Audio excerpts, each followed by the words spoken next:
son las 7:41, seguimos acá, el tercer bloque de Regreso a Octubre, ya estamos en comunicación con el historiador, ya que lo conocimos, hemos charlado otras veces, Alejandro Gómez, autor de los libros Montoneros el Morón, Militantes y Militancia, 1973 a 1976, y Ni Olvido ni Perdón, Desperonización y Disciplinamiento durante la Libertadora, 1955-1958. Alejandro, ¿qué tal? Santiago te saluda, ¿cómo estás? Hola, ¿qué tal? Bien, bien, muy bien. Hoy la verdad que lo que nos trae a comunicarnos con nosotros es recordar un poco a los 41 años del asesinato del padre Mujica, ¿no? El militante, un cura tercermundista de la villa. Sí. Sí, es importante recordar también el contexto en el que se produce su desaparición, ¿no? Sí. Forma también violenta en que se produce, porque tiene que ver con el contexto histórico y el momento político que se estaba dando en ese momento en nuestro país. Era un momento de una amplia politización, no solamente en los sectores políticos estrictamente hablando, sino en todos los sectores de la sociedad. Incluía eso también a los sectores eclesiásticos. Es decir, la iglesia no era ajena al momento de politización que estaba viviendo la sociedad. Y no solamente en la Argentina, sino en toda Latinoamérica. Digamos, la influencia que podemos llegar a percibir del padre Carlos Mujica tiene que ver fundamentalmente con la corriente de teología de la liberación que se venía dando en toda Latinoamérica, de forma por ahí más marcada, más acentuada en la iglesia brasileña, y de acá llegaba un poquito más atenuada, pero eso no significa que no había una fuerte politización, porque tenía fundamentalmente una postura política muy clara, que era la de apoyar la teología de los pobres, fundamentalmente, una teología que implicaba un compromiso de la iglesia con los pobres, especialmente la idea de que la iglesia vaya al pueblo y no el pueblo a la iglesia. Tal cual. En un momento, digamos que la iglesia siempre todavía estaba Perón vivo cuando matan a Mujica, y un peronismo de derecha que siempre, digamos, no un peronismo de derecha, perdona, una iglesia de derecha siempre en contra del peronismo, ¿no? Sí. A mí me interesa rescatar la idea de la teología de la liberación en el contexto en el que surge el padre Mujica, no como individuo particular, quizá de por sí merece una mención, ¿no? Tal cual, sí. Sino fundamentalmente por el contexto en el cual asume un compromiso, no solo él, sino un sector de la iglesia que después también tiene o sufre la misma persecución que él. Que los compañeros, digamos, de la lucha. Sí, por ejemplo, el caso de muchos sacerdotes, el caso de los partidos es el más emblemático, ¿no? Si se quiere. Sí. Pero digamos, es una corriente que venía empujando desde los años 60 a lo largo de toda Latinoamérica, y el impacto del cura Camilo Torres es el más emblemático. Claro, si se quiere. Tal cual. Que incluso muere con las armas de mano. Mujica, ¿en qué territorio militaba? ¿Era la Villa 31? Sí, en la capital federal. Pero de todos modos, es interesante notar que esa teología de la liberación, además de Mujica, tenía sacerdotes, tenía monjas, tenía una gran corriente militante dentro de la iglesia, que incluso había llegado a Morón. A mí me interesa destacar esa parte el trabajo militar que tenían las monjas francesas desaparecidas con dictadura. Exacto, las que secuestró el ángel rubio de la muerte, Alfredo Astiz, tenían una amplia militancia en Morón, y fundamentalmente tenían como centro de base el Colegio Inmaculada, que está lo cual me parece destacable, porque son cosas que en Morón por ahí muchos no se difunden, ¿no? Claro. Para el 75, quien estaba como obispo de Morón, Monseñor Raspanti, cuando empezó a suceder este repliegue, que en realidad no es un repliegue, en realidad es una corrida o una embestida de las AAA, de las fuerzas de los servicios parapoliciales, por llamarlo de algún modo, que corren a los sectores militantes, que persiguen a tantos como a Mujica y como a Ortega Peña y a tantos más. En ese momento, Monseñor Raspanti retira todo el trabajo militante de las villas de Morón, especialmente la que estaba en la zona de Don Bosco y Burgos. Ahí estaban militando las monjas francesas. Y bueno, la misma orden recibe también Carlos Mujica antes. Pero bueno, los sacerdotes estaban comprometidos con su militancia tercerista y desobedecieron las órdenes de la jerarquía eclesiástica, y así les fue, ¿no? Claro, tal cual. ¿Qué tal? ¿Cómo estás? Mauro Palazzo te habla. ¿Cómo te va?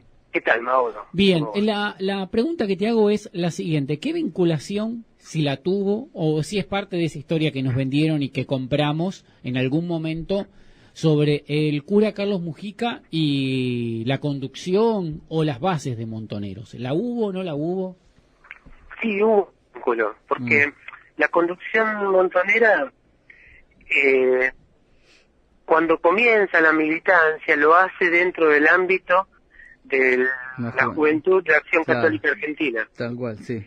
Y de hecho, se presenta en una jornada de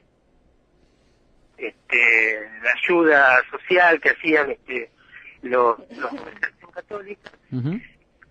Tengo entendido que ahora en este momento no recuerdo bien, porque tendría que refrescar la lectura, pero creo que fue en La Rioja, donde en un campamento estaban Firmenich y tantos más, planteándole al padre Mujica, que era que estaba al frente de este grupo de jóvenes, le planteaban la posibilidad de encarar la lucha armada. Y el padre Mujica les dijo que compartía los lineamientos políticos, es decir, porque esos lineamientos políticos eran los mismos que planteaba la teología de la liberación. Claro.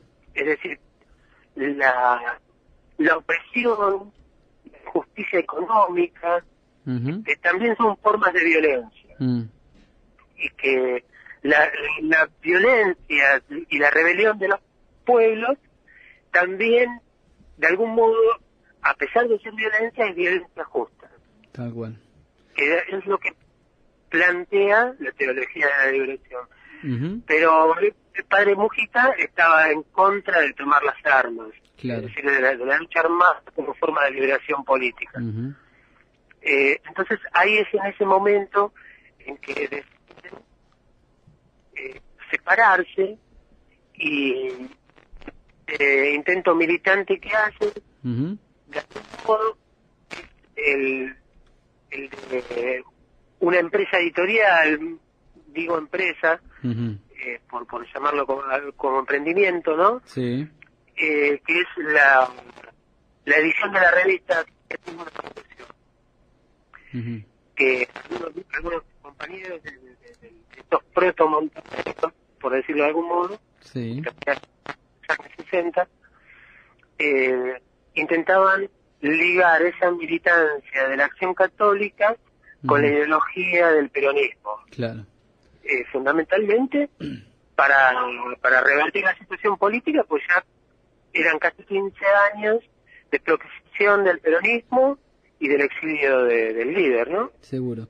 Alejandro, para ir cerrando ya y siempre agradecerte la cordialidad, queremos recordar que estamos hablando con el historiador Alejandro Gómez, autor de libros como Montoneros el Morón, Militantes y Militancia, 73-76, y Ni Olvido ni Perdón, Desperonización y Disciplinamiento durante la Libertadora, del 55 al 58. Aprovechando que te tenemos una vez más y sin robarte más tiempo, si te animás, si es que tenés formada alguna idea, traer un paralelismo con el compromiso que puede llegar a tener la Iglesia a un movimiento que, si bien el contexto es diferente, no deja de ser o no deja de tener la expectativa de la liberación y de la lucha por el campo nacional y popular, como es el kirchnerismo, ¿no? ¿Cómo ves hoy a la Iglesia? Yo creo que es un momento, a ver si traes un paralelismo, los tiempos son otros, sí. Los planteos políticos son otros, la idea de liberación sigue estando latente, pero no está planteada de forma tan abierta, tan específica como se hacía en aquellos tiempos, ¿no? Sí. Pero esencialmente yo creo que la Iglesia, de algún modo, estructuralmente, institucionalmente, creo que tiene un cierto desprendimiento de las luchas y de los sectores populares. Sí. Creo que quizás hay puede haber alguna especie de replanteo por la asunción del Papa argentino, sí, como un Papa que tiene un pasado ligado al peronismo. uh-huh. Entonces desde ese lugar quizás se está produciendo alguna suerte de replanteo. La figura, perdóname que te interrumpa, Alejandro, de Carlos Molina del Cedronar, por ejemplo, ¿no? Exacto. Igual casos aislados, es verdad. Sí. Yo creo que la Iglesia, de algún modo, sigue partiendo de una autocrítica y de una mirada o de una perspectiva que recupere esa idea de que la Iglesia vaya al pueblo y no el pueblo a la Iglesia. Claro, exacto. Hoy en día la Iglesia volvió a cerrarse sobre sí misma y, de algún modo, no sé si por ahí un planteo político del tipo de teología de la liberación, pero sí por lo menos una Iglesia un poco más militante y comprometida con lo que está sucediendo en la sociedad, ¿no? Seguro. Y Alejandro, simplemente para recordar, ¿dónde están tus libros aquí, por ejemplo, en el oeste del Gran Buenos Aires? Los libros se pueden conseguir en la editorial Macedonia Ediciones, uh-huh. que eligen, digamos, venderlo por contacto